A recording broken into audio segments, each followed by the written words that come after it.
A business jet shuttling passengers to Akron, Ohio. Slams into a residential neighborhood less than 2 miles from the runway. We have a plane into a house, heavy fire. There are no survivors. Investigators search the wreckage, but find few clues. The aircraft was burned down to almost nothing on the hill. But a close examination of radar data provides a lead. They're cleared to descend, and then they wait a full 2 minutes. Why? We really wondered, what is the situation in the cockpit at that time? Hey, you guys know where you're going? There's going to be some weather, so I'd love to have you up here for the flight. Well, did you hear that?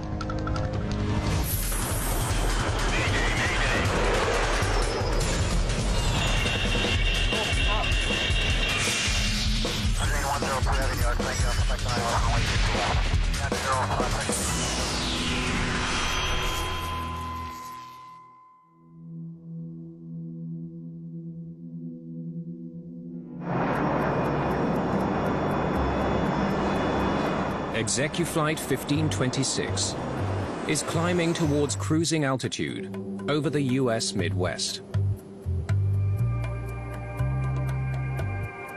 Let's keep climbing with 1,500 feet per minute. Roger.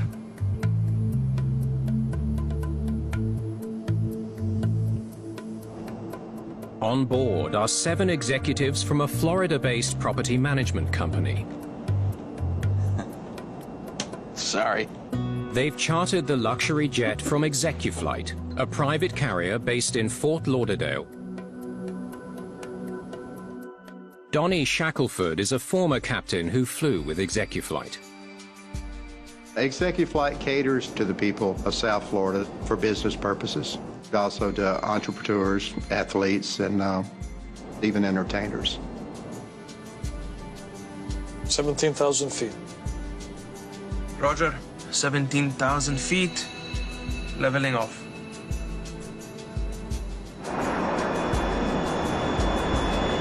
Execuflight 1526 is flying a short 35-minute flight northeast from Dayton to Akron, Ohio.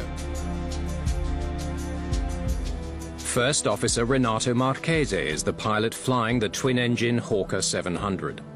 He's logged more than 4,000 hours flying various private jets. Captain Oscar Chavez is originally from Colombia and has logged over 6,000 hours flying private jets and cargo planes. The captain had flown with me as a first officer. He was a good pilot. Oscar and Renato both seemed to enjoy flying a great deal. It was a passion for both of them. Hey guys, we've just reached our cruising altitude. You know the drill. We'll be landing in Akron in half an hour. Anyone else want a drink? The Hawker 700 passenger experience was more than comfortable. It had a good galley, had plenty of headroom. The interiors were updated. It was a very nice airplane. Cheers.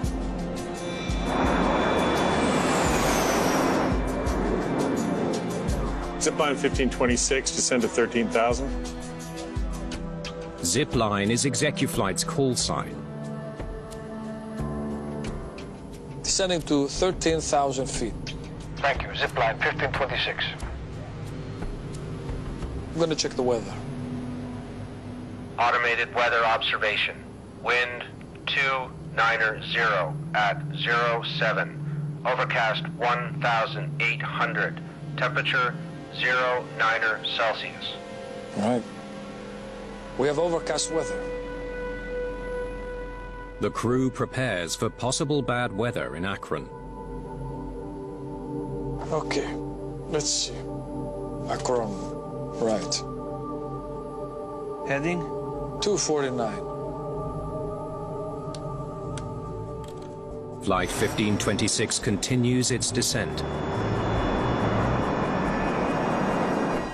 Akron Airport is less than 20 minutes away.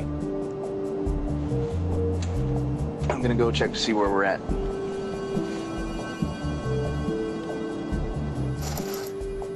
Hey, you guys know where you're going? You bet. Look, it says right here on the chart. I'd love to have you up here the whole time, but there's going to be some weather, so we can't be distracted.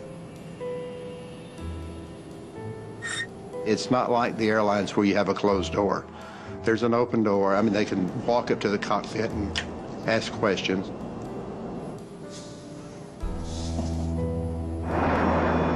As Flight 1526 descends to 9,000 feet, Akron visibility 1.5 mist.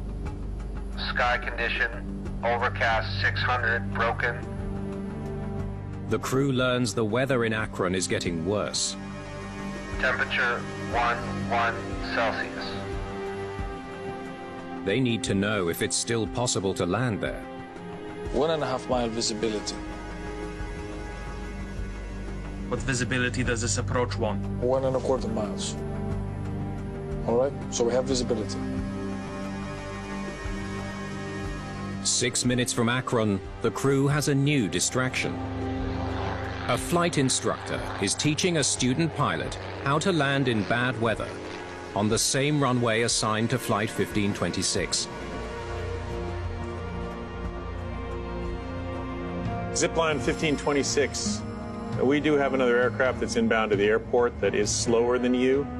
Fly heading 360, reduce speed 170, descend and maintain 3,000. The crew is asked to alter their course, delay their descent, and maintain their altitude at 3,000 feet.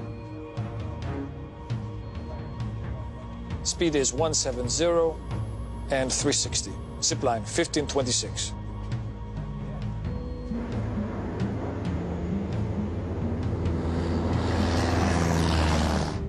Zipline 1526, the Piper is on the ground. You are cleared for localizer 25 approach. Cleared for localizer 25. Thank you. Zipline 1526.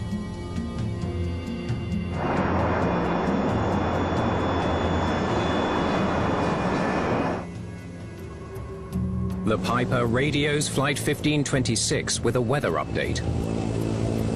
Hey guys, we just landed on the localizer and broke out right at minimums. Appreciate it. They said we broke out right at minimums, which means you're at the minimum visibility necessary for the approach. Flight 1526 is now 4 miles from the runway as it starts its final approach. Can you check if I've got everything? Ignition. Everything is all set. Stand by.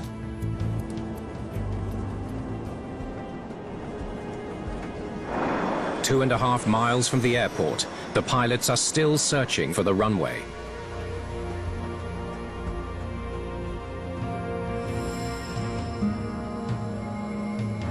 Finally, the plane breaks through the clouds. Ground. Keep going.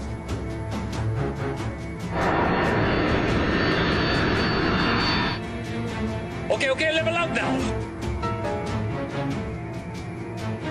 I got it.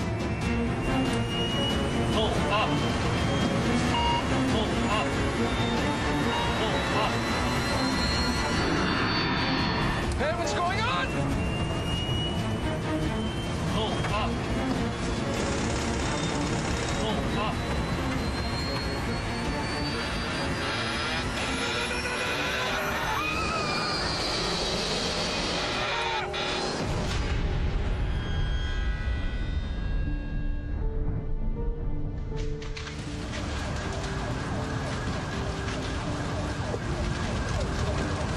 We have a plane into a house, heavy fire. We have a lot of wires down.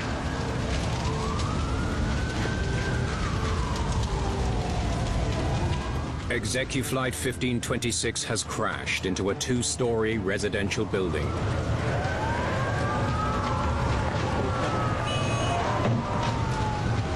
Everyone on board is dead. The NTSB must now determine what caused this fatal accident.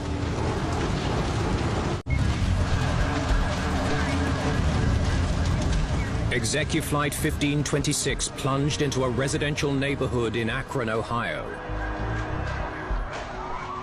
Incredibly, none of the residents were home during the crash. But the neighborhood is on edge. You just don't think a plane would drop in a residential area like this. This is crazy.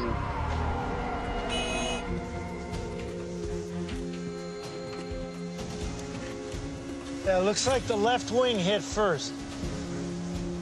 When NTSB investigators arrive on scene, they notice a large gouge leading to the crash site.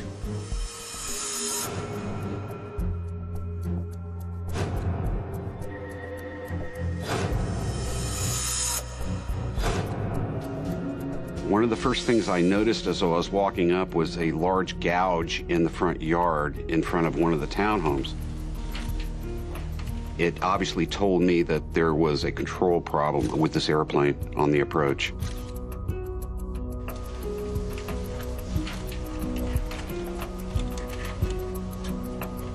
Flaps at 45. Investigators closely examine the wreckage to determine how the plane was configured. One of the things that we did learn very early on was that flaps were at a 45-degree or full configuration for this landing. We knew they were trying to land. So, they're configured to land, and then they crash less than 2 miles from the runway. Why? Let's take a look at the engines.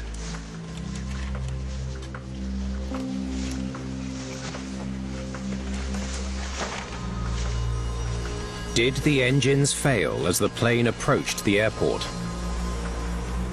It's in pretty bad shape. One of the things that we're looking for with the engines at the accident site was if they were operating. We really wanted to see if there was dirt, concrete bits, that type of thing inside the engine.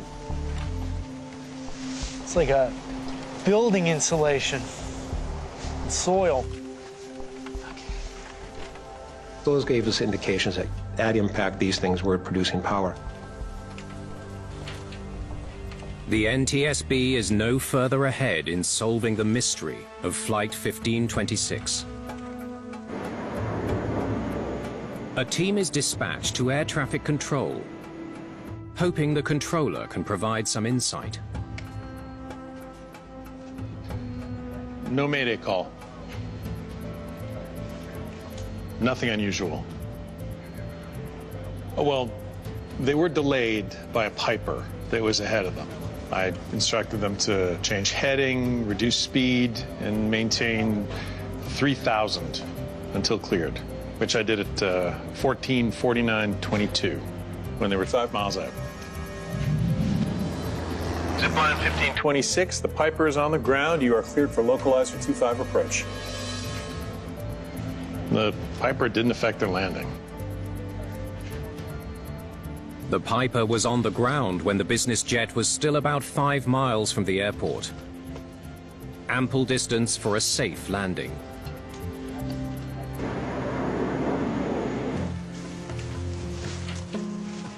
At the crash site, investigators comb through the wreckage for more clues. What I needed to know was there anything in the accident wreckage that was recoverable from an operational standpoint? The material that the pilots use, the cockpit, things that could be documented, that's what I wanted to see. Hey, check this out. We found manuals that the pilots were required to have on board. This is something. Grab an evidence bag. It was damaged and it was burnt, but we were able to examine it.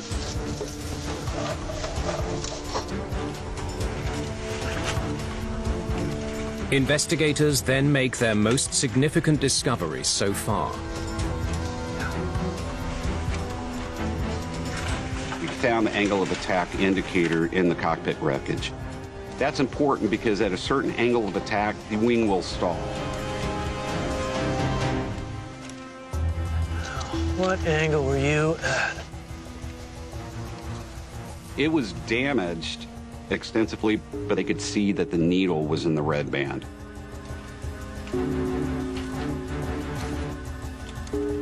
And the angle of attack indicates it's in the red. You're stalled. In other words, this wing was no longer flying. It's as simple as that. Investigators determined that the plane stalled as it approached the airport. Now they must understand why. Pull up. Pull up.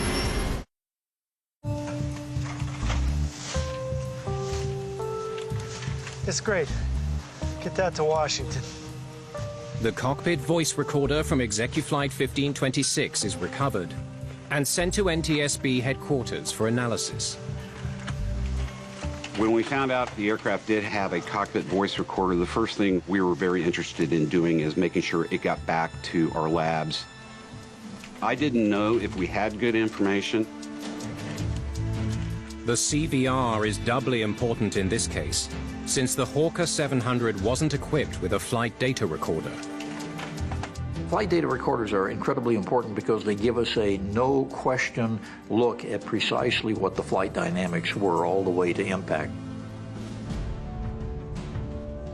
These investigations are like a jigsaw puzzle, and with a flight data recorder, the pieces of the puzzle are much bigger and easier to put together.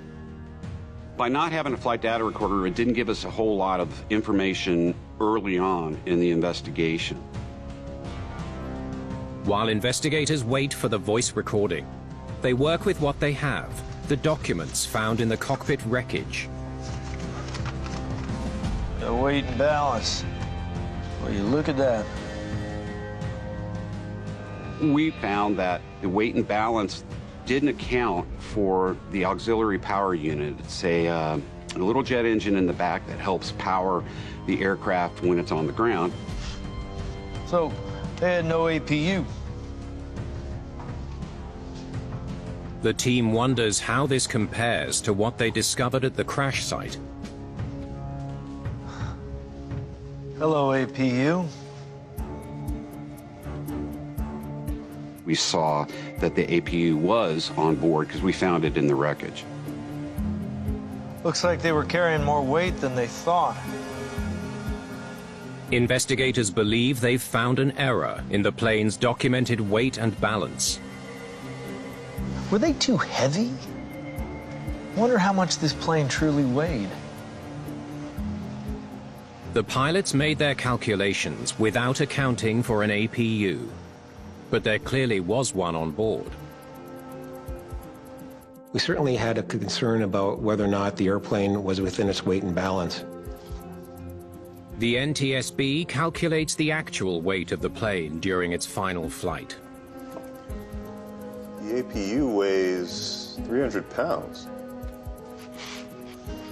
And according to the aircraft refueler, they were loaded with 8,160 pounds of fuel, but they only wrote down 7,700. So how much in total were they over by?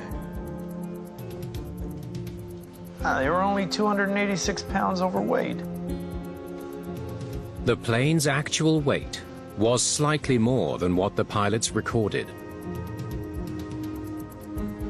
It wouldn't really made a performance difference on the aircraft.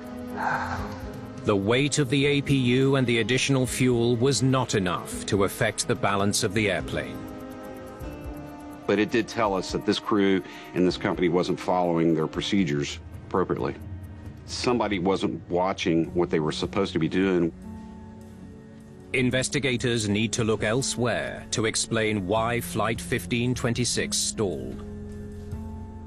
We knew that there was not a flight data recorder on this airplane. So that's frustrating because we don't have the precise details about the airspeed, the altitude, and the attitude of the aircraft. To solve the case, the NTSB begins compiling what data they do have. The radar data from air traffic control. Show me what you got so far. A turning point in our investigation came when our engineer was able to recreate our aircraft performance from the radar data.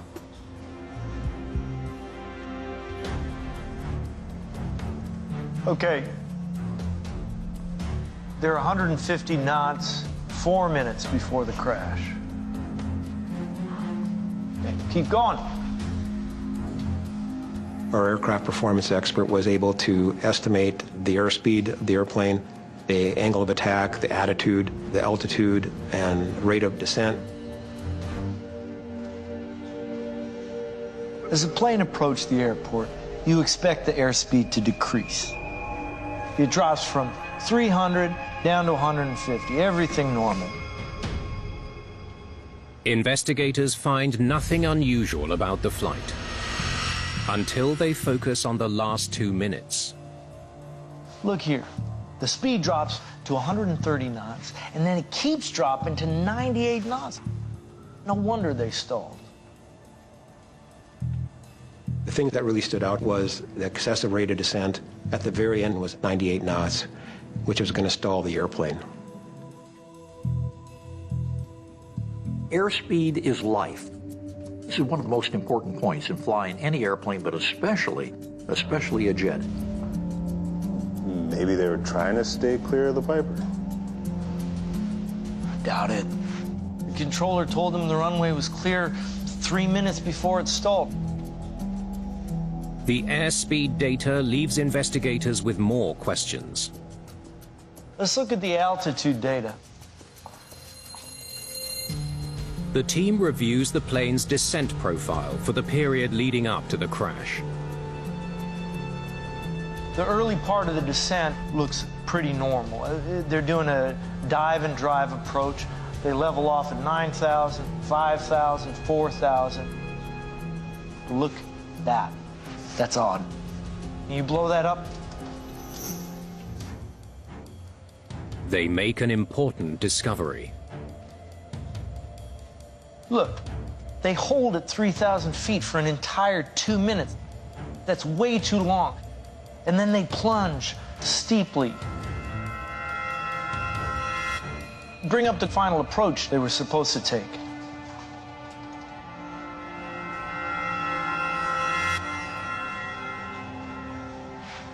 It's not even close. On normal approaches, the glide path allows the airplane to descend on a general 3-degree path all the way down to the runway. It looks like they started their final approach too late. And then have to race to catch up. The data shows that after delaying their approach, the pilots descended very steeply and at twice the normal rate.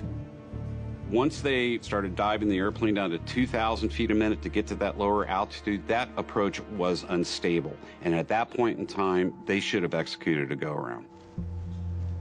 The controller told us they acknowledged his instruction to descend. Zipline 1526, the Piper is on the ground. You are cleared for localizer 25 approach. Cleared for localizer 25. Thank you. They're cleared to descend, and then they wait full 2 minutes. Why? We really wondered, what is the situation in the cockpit at that time?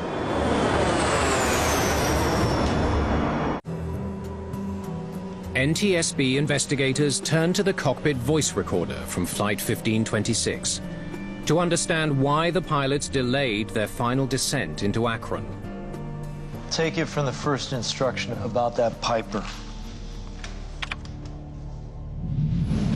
Zipline 1526, we do have an aircraft inbound to the airport that is slower than you. Fly heading 360, reduce speed 170, descend and maintain 3,000. Down to 3,000, 170 is the speed, and 360. Zipline 1526. Down to 3,000, he wants 170 knots. Okay. I'll have to drag everything. Somebody lowered the landing gear to start slowing the airplane up and creating drag to hopefully get a little bit more spacing between them and the other airplane.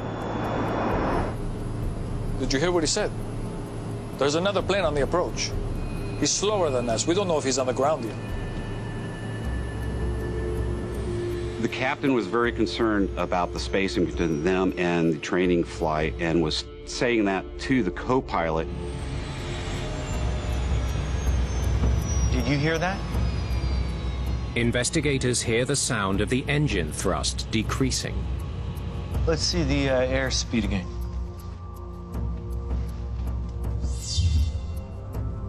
The airspeed drops from 170 down to 140. That is way slower than he needs to be going. Look, you're going 140. Zipline 1526, the Piper is on the ground. You are cleared for localizer 25 approach. Cleared for localizer 25. Thank you. Flight 1526 is now at 3,000 feet and positioned to fly straight into Akron Airport.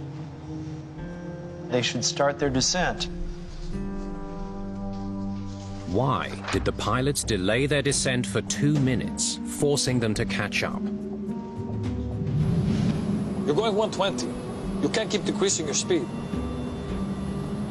Once the co-pilot received the warning from the captain that they were too slow, the co-pilot should have increased thrust significantly. But instead, the pilots get into a debate.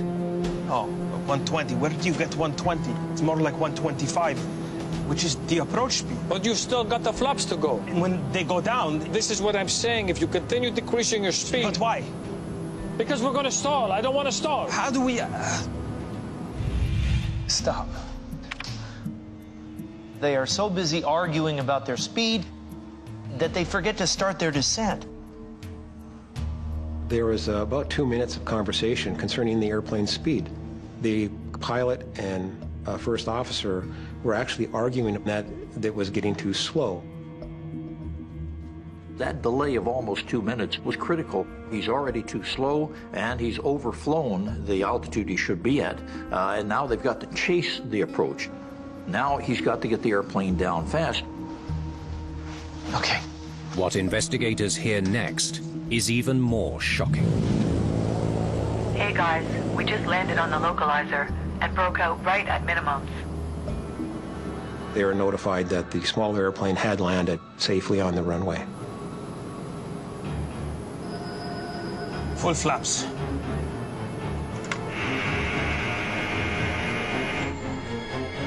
Stop. Full flaps at that speed? What was he thinking? Bring up the altitude graph again.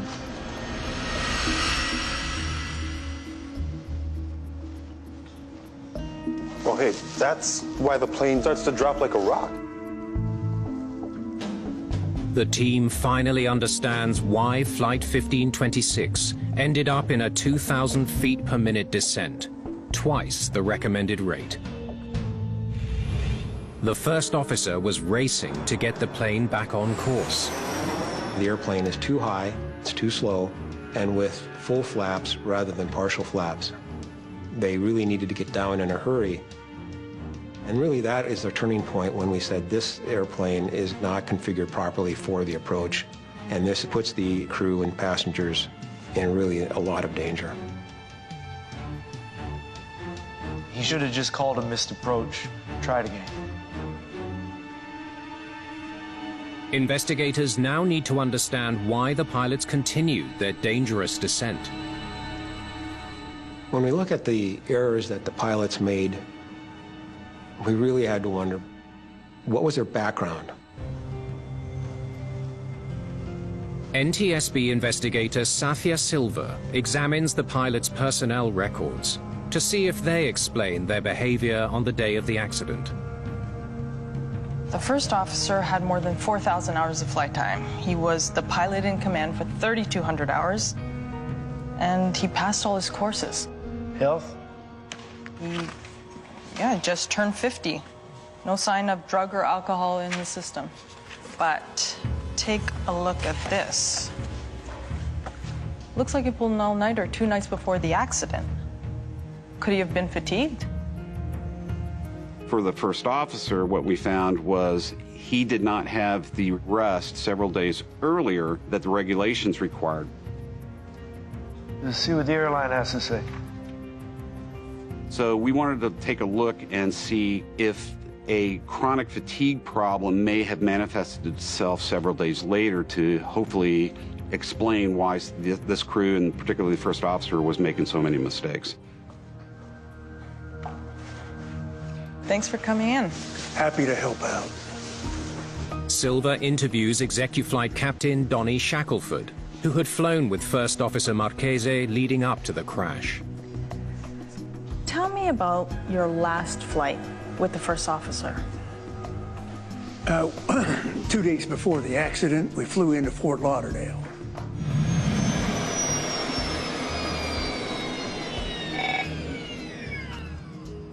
They want me to fly to Mexico overnight. Like now.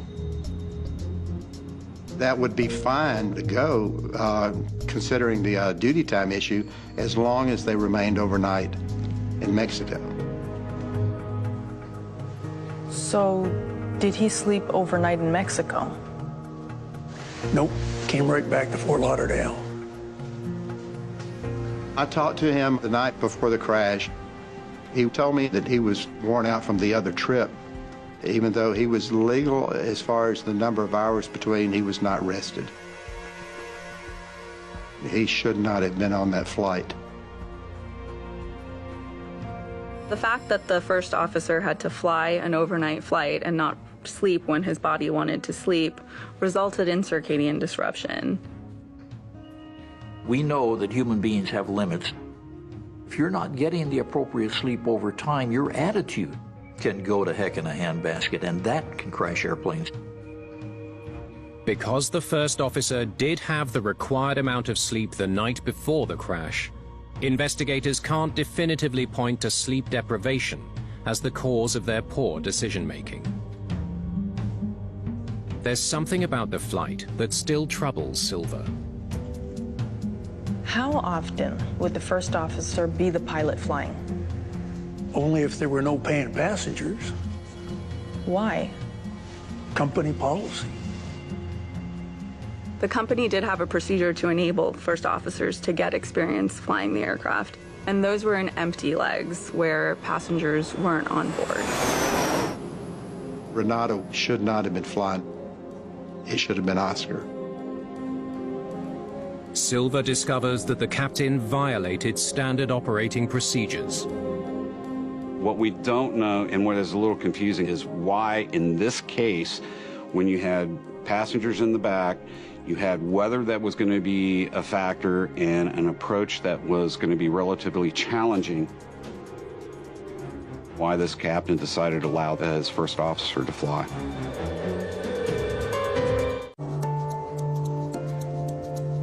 The NTSB wants to know why Captain Chavez broke company policy, allowing his first officer to fly the plane with clients on board. Take a look at this. The captain didn't get much sleep either. He got a full night's sleep before the crash, but he didn't get a full 8 hours for 4 nights before that. Maybe he was also fatigued. That's possible.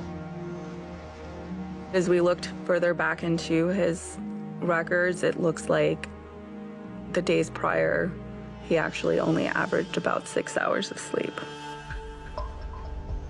Investigators listen for any indication of fatigue on the cockpit voice recorder. Let's pick up where we left off, the start of the final descent. Descending from 3,000 feet, the crew begins their landing checklist. Can you check if I've got everything? Ignition? Everything is all set. Standby. Yaw damper. Autopilot. Main air valves. He just stops in the middle of his landing checklist. It's like he's distracted. There were checklists that were supposed to be done all the way through. We found on the cockpit voice recorder all the checklists that they should have complied with were never completed. Instead of finishing the checklist, the captain's focus turns to the plane's erratic descent. You're diving. Don't dive. 2,000 feet per minute. Buddy. Yeah. 2,000 feet per minute. Don't go 2,000 feet per minute. You with me there? The co-pilot was being coached so much by this captain that at this point, this is the very serious portion of the approach. You're going to go down into weather that's very low and very significant. The captain should have taken control. When it's time for the captain to say, I got the airplane because you're not performing well enough, there should be no question and no hesitation. Why wouldn't he take over? Investigators hear more than the effects of fatigue on the recording. By having the first officer fly, this captain then was dividing his time being a captain and also being an instructor. We found he wasn't appropriately managing the cockpit as a captain. Don't go 2,000 feet per minute when you're 500 feet above the ground. Bring up the altitude graph again.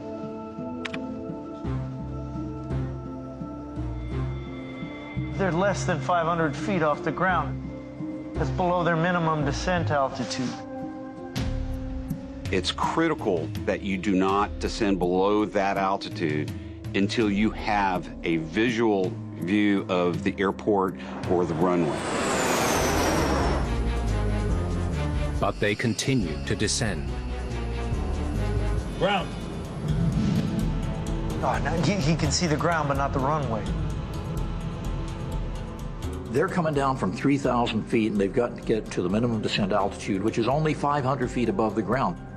There's not much room to work with here if you screw this up. Keep going. The CVR reveals that the captain violated a fundamental rule by continuing the descent without the runway in sight.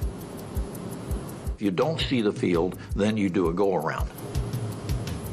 Because the pilots were still looking for the airport while descending below minimum altitude, neither of them noticed their decaying airspeed. Okay, level up now. Got it. Oh. Pull up. Pull up. They've been too slow for the last little while, and they don't recognize, even with a stick shaker banging away, that they are in an aerodynamic stall. Pull up. Pull up. That doomed them. They weren't able to recover from the stall.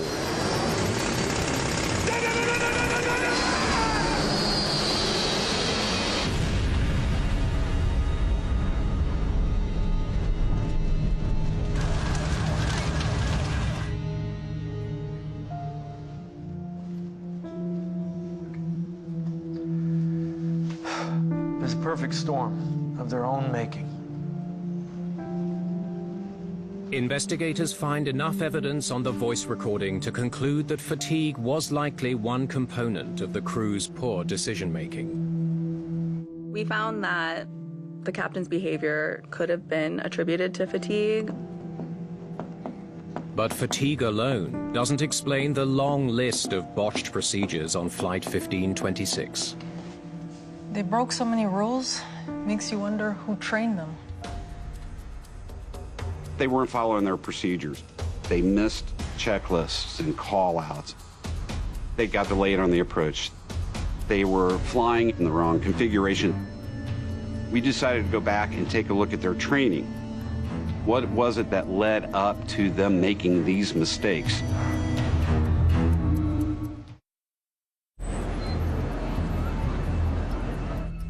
The NTSB orders up the employment and training records of the crew of Flight 1526 for the last 5 years. You're not going to believe this. They are shocked by what they find. The captain's termination notice says that he was fired from his last job. Investigators learned that the captain was dismissed because he failed to show up for training. Get this. The first officer was terminated because his performance was below standard. The first officer was let go because he struggled during flight training. Both these guys had training issues and were fired because of them. And Executive Flight knew about it. The captain's prior employment was suspect in terms of why was he dismissed. The first officer's hiring in this particular case smacks of just warm body hiring, having somebody with a 98-degree temperature put in the right seat and say we've got a co-pilot because he's licensed. So, why did ExecuFlight hire these guys? We start to wonder, did the company know about these deficiencies? If they did they address them? Okay, thanks again. Bye. I just got off the phone with the president. He said he knew about their history, but hired them anyway. The president of ExecuFlight stated that he had hired the captain because of his extensive experience in the Hawker aircraft, as well as flights that he had personally taken with the captain prior to his employment. The first officer was hired based on a recommendation from another pilot, as well as one flight that he had taken with him personally. He said they didn't contact their previous employers. It is very, very important in hiring a pilot to do what the law says, do what the regulations say, contact the previous employers, and have an opportunity to know if this individual has some bad habits that you certainly don't want in your operation. ExecuFlight did give them CRM training. Basically, cockpit resource management training is teaching pilots to work as a team and using all their available tools together so they are operating as one. But when the investigators examine the airline's CRM training program, they are underwhelmed. Not much of a training manual. The regulations required ExecuFlight to have cockpit resource management training, and they did. What we found was their training was insufficient and their evaluation of the crew was not proper. This was an accident waiting to happen.